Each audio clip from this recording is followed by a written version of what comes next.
আজ কিছু ভৌতিক জায়গার পরিচয় করিয়ে দেব, যা শুনলে আপনিও শিউরে উঠবেন। ঘটনাটি 2014 সালের অক্টোবর মাসে যুক্তরাজ্যের নর্থ বার্ডলে শহরে ঘটে। মিশেল মিডউইন্ডার নামে এক ব্যক্তি এখানে একটি সুন্দর বাড়ি কেনেন এবং পুরো বাড়ি ঘুরে তার বেশ পছন্দও হয়। বাইরে হতে তিনি তখন বাড়িটির একটি ছবিও তোলেন, আর ঠিক তখনই ছবিটি দেখে তিনি আঁতকে ওঠেন। ঘরের ভিতর থেকে দেখা যাচ্ছে জানালার ওপাশে কে যেন দাঁড়িয়ে আছে। মিশেল তখনই দৌড়ে ভিতরে গেলেন, অথচ সেখানে কোথাও কেউ ছিল না এবং কাউকে পেলেন না তিনি। এছাড়া এখানে আরেকটি ঘটনা ঘটেছিল 1860 সালে। তখন স্যামুয়েল ক্যান্ট নামে আরেকজন লোক এ বাড়িতে বাস করত, যে কিনা 16 বছর বয়সে তার নিজ ভাইকে খুন করে। এক সময় ক্যান্ট এ বাড়িতেই মারা যায়। এদিকে মিশেল তার তোলা ছবিটি ফেসবুকে আপলোড করলে তখন স্থানীয় এক ইতিহাসবিদের নজরে পড়ে।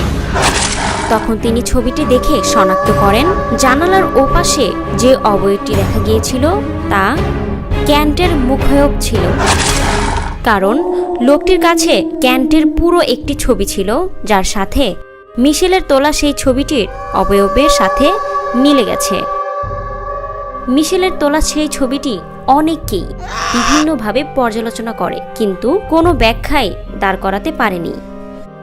অনেকে এই বাড়িতে থেকেছেন আর সবাই জানান কিছু একটা অজানা অনুভূতি গ্রাস করে ফেলে এবং মনে হয় কিছু একটা অনুসরণ করে বেড়াচ্ছে চারপাশে। এবার আসা যাক মন্টে ক্রিস্টো নামের অস্ট্রেলিয়ার সেই বাড়ির কথা। এ বাড়িটির মালিক ছিলেন ক্রিস্টোফার ও এলিজাবেথ ট্রুলে। হঠাৎ তাদের একজন পরিচালিকা বাসাটির বেলকনি হতে লাফ দিয়ে আত্মহত্যা করে। এছাড়া ক্রিস্টোফারের বাচ্চা ছেলেটি বিছানায় আগুন লেগে এখানেই মারা যায়। এরপর কিছুদিন পরপর এখানে এমন কিছু অতি প্রাকৃত ঘটনা ঘটে যা মানুষকে অনেকটাই ভয় পাইয়ে দেয়। মন্টে ক্রিস্টোর সে বাড়িতে 50 বছর ধরে বাস করছেন মিস্টার ও মিসেস রায়ান। তারাও দাবি করে বলেন এ বাড়িতে অহরহ অনেক অস্বাভাবিক ঘটনা ঘটে যা আঁতকে ওঠার মতো। প্রায় বেলকনি হতে শোনা যায় কারো পায়ের শব্দ, আবার কখনো কখনো মনে হয় পেছন থেকে কেউ একজন নাম ধরে ডাকছে।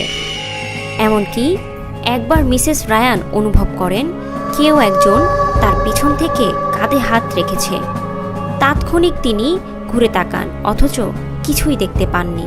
এছাড়া এখানে তোলা ছবিতেও পাওয়া গিয়েছে অনেক অস্বাভাবিক ঘটনা যা ভয় পাইয়ে দেওয়ার মতো। মন্টে ক্রিস্টোর এ বাড়িতে পুরনো একটি ঘোড়ার গাড়িও রাখা আছে।